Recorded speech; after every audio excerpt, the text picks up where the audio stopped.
Hi everyone. Today is a name that I don't know if I've ever heard it before. And that is Alanis Morissette singing a song called Ironic.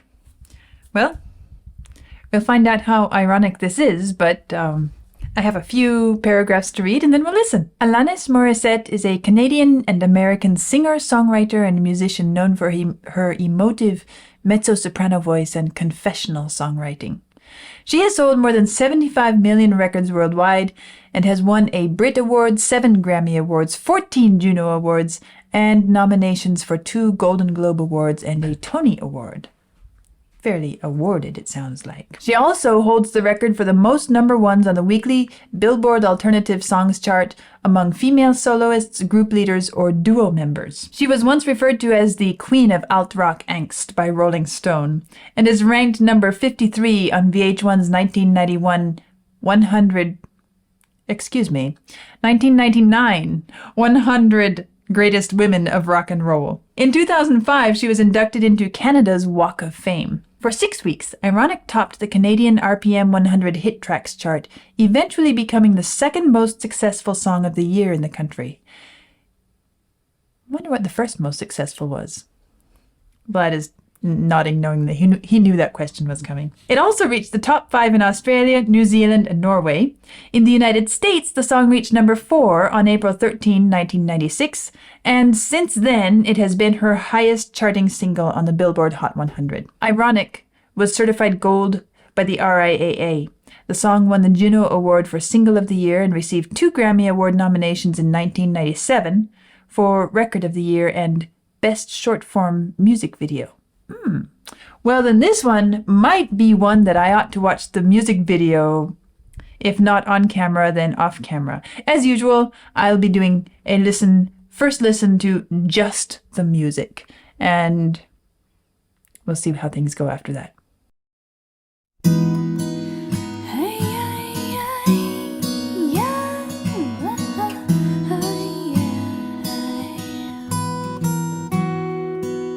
An old man turned 98. He won the lottery and died the next day. It's a black fly in your Chardonnay. It's a death row pardon, 2 minutes too late. And isn't it ironic? Don't you think? It's like rain. So, this voice,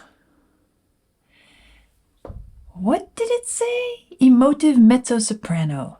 Yeah, okay. There's something incredibly light and silvery about this voice. I like it. It's different from a lot of the other female rock singers that I've listened to so far. And I like that silvery quality to it.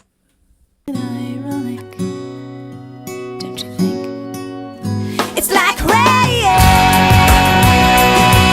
on your wedding day.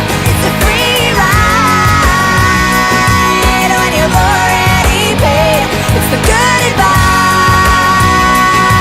that you just didn't take. And who would have thought it figures? Used to play it safe, was afraid to fly. He packed his suitcase, kissed his kids goodbye. I also like the way that she's coloring the emotional content. Well, okay, emotive was the word I read at the beginning, but this is more than just emotive. It's very easy to hear, easy to. She's taking the music places that it wouldn't have had to go. Was afraid to fly. He packed his suitcase, kissed his kids goodbye. He waited his whole damn life to take that flight. And as the plane crashed down, he thought, well, isn't this nice? And isn't it ironic?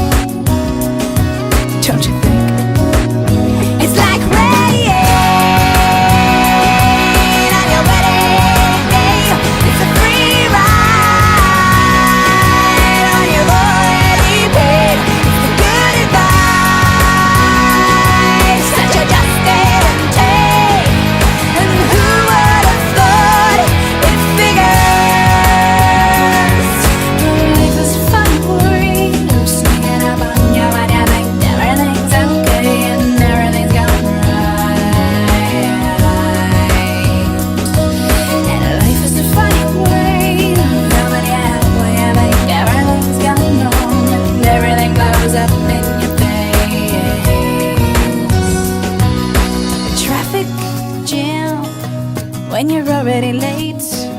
A no smoking sign on your cigarette break. It's like 10,000. I happen to like running into a traffic jam when I'm already late because then I can blame it on something. No smoking sign on your cigarette break. It's like 10,000 spoons when all you need is a knife.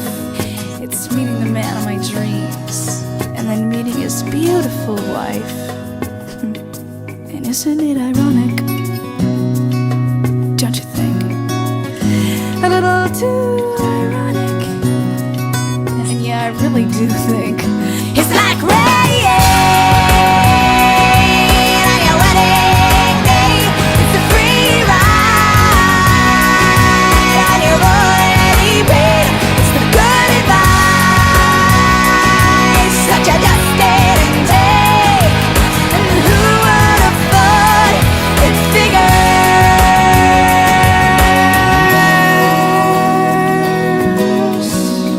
And yeah, life is a funny word sneaking up on you.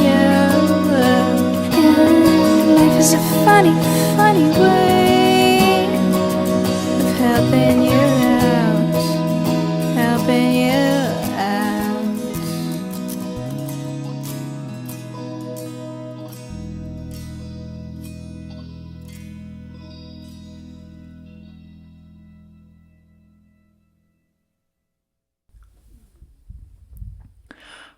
So, a song from the 90s.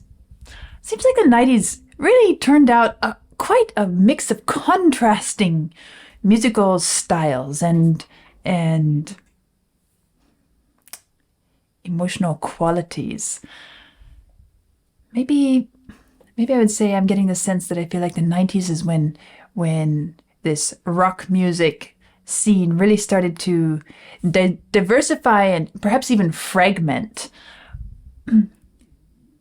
I don't think I've heard one from the 90s quite like this.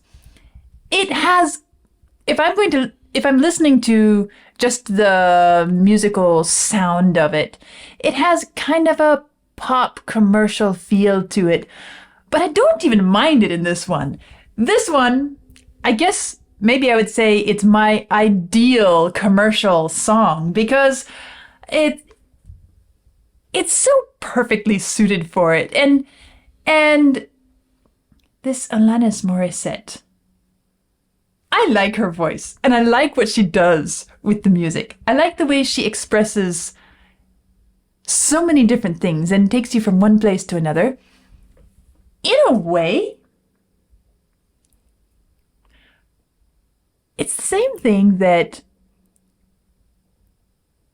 I really like and appreciate about Freddie Mercury's singing.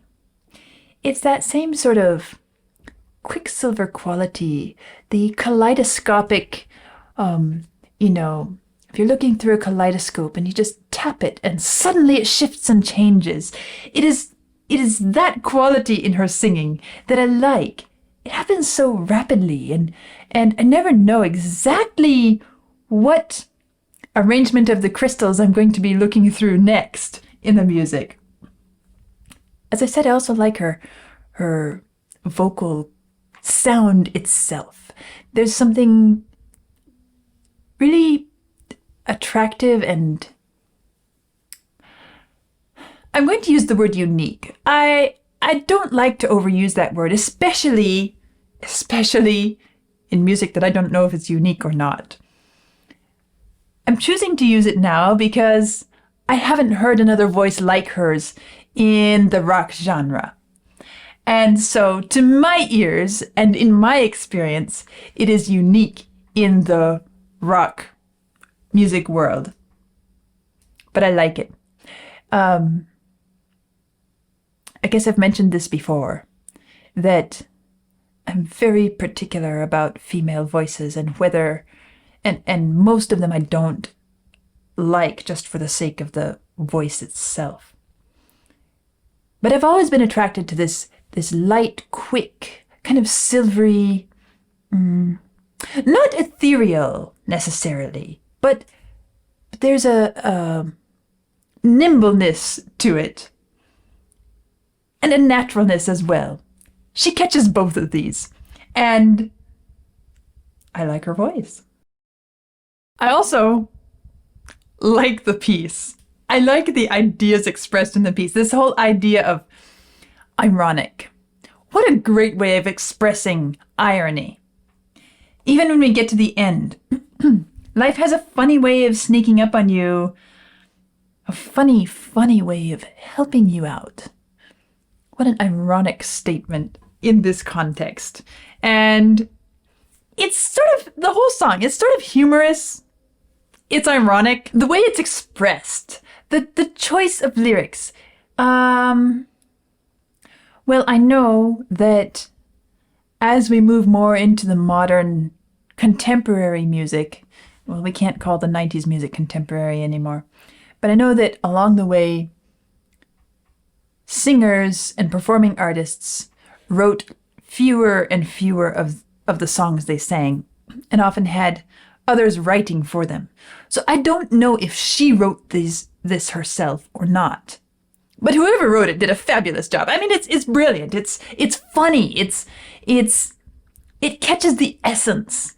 And even the music starts out nice and gentle and easy, and then suddenly it hits you. You know? And well, that's kind of a rock music trope, but in this context, it fits the whole idea of expressing the ironic. Sweet, beautiful, lovely. Oh, but here's the irony of it.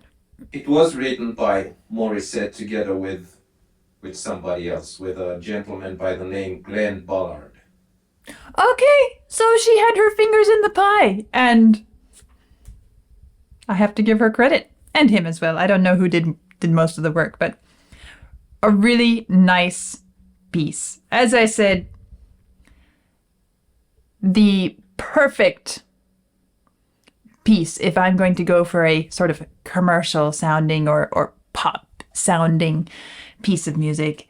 I would listen to this again. I would laugh at it. I would sing along with it just because it catches the essence of irony. And, you know, maybe hanging out with friends and we're all laughing together about the way life throws things at us, or maybe when I'm on my own, vacuuming the floor, whatever. But I could see myself coming back to this one, believe it or not. Now I'm curious, of course, and you have come to expect this. When I like a piece, I'm curious, did they do others that I like as well? What else am I missing out on? What am I going to listen to in the future? And I want to find out what else Morissette has done. Will I find something as appealing? Or is it going to be ironic that ironic is the only thing I like from her entire output? We'll find out. Anyway, that was fun, and I'll see you soon.